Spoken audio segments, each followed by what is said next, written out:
যে ব্র্যাক বিশ্ববিদ্যালয়ের আমাদের এক ভাই তিনি একটা অনুষ্ঠানের মধ্যে ক্লাস 6-এর বইয়ের দুটো পৃষ্ঠা ছিঁড়ে ফেলেছিলেন শরীফ থেকে শরীফা হওয়াতে 7-এর, এবং এতে করে তার চাকরিকে চলে যায় এবং তাকে বরখাস্ত করা হয়। কারণ ব্র্যাক বিশ্ববিদ্যালয়ে তারা অ্যাকচুয়ালি পুচ্ছেমা দাসের সাথে সম্পর্ক, যার জন্য তাকে বহিষ্কার করা হয়েছে।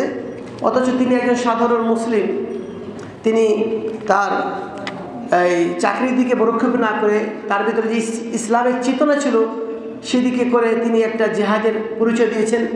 যেভাবে ভারতবর্ষে একটা মহিলা আল্লাহ আকবর বলে পুরো বিশ্বকে কাঁপিয়ে দিয়েছিল, আমাদের সেই ভাইয়ের নামটা কি? হ্যাঁ,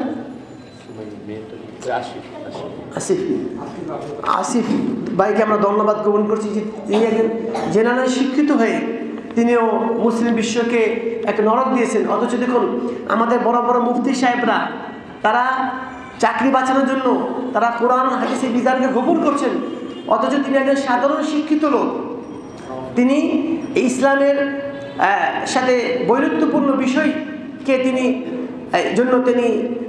হক কথা বলেছেন এবং তিনি শেষে তার চাকরি গিয়েছেন। তারপর তার আফসোস নেই, আল্লাহ রাব্বুল আলামিন তাকে আরও উত্তম রিজিকের ব্যবস্থা করে দেন এবং তার মতো যেন আমরাও অনুপ্রেরিত হতে পারি, তৌফিক দান করুন।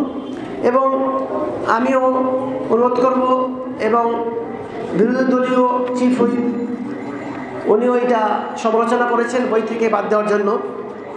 কারণ যদি আপনার আমার ছেলেমেয়েরা যদি তাদের মেধা যদি নষ্ট হয়ে যায় তাহলে কিন্তু তার কোনো কাজ হবে না। এই জন্য পুঁজিবা বিশ্বে চাচ্ছে আপনার আমার সন্তানরা কীভাবে নষ্ট হবে এই পন্থা করেছেন। এই জন্য আল্লাহ যেন আমাদেরকে রক্ষা করুন, আমাদের ছেলে মেয়েকে রক্ষা করেন, আমি এই কামনা করছি।